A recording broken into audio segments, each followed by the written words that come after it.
Hello and welcome to this tutorial of Power BI. Today I'm going to show you how to import an Excel file into Power BI Desktop. So let's get started. So first of all, open up Power BI, then select the Home tab and click on Get Data. Of course, you can select the Excel icon, but by selecting Get Data, you'll have access to a lot more different data sources that you can use. And since today we're going to use Excel, we're just going to select Excel. Select your Excel file from your computer.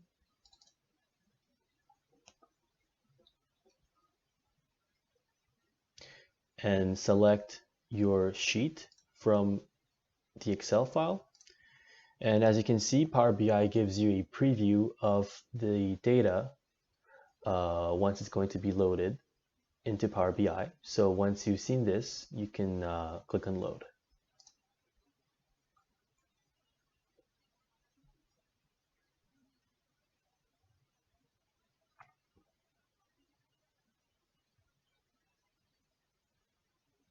And as you can see, your Excel file has been imported as a table into Power BI. Please note that the name of the sheet will be the name of the table in Power BI. So to change this, just select more options and rename. Or you can select your data model, select your table, and rename it.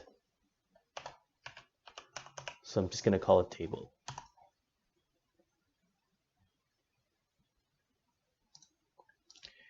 And as you can see, your table has been renamed.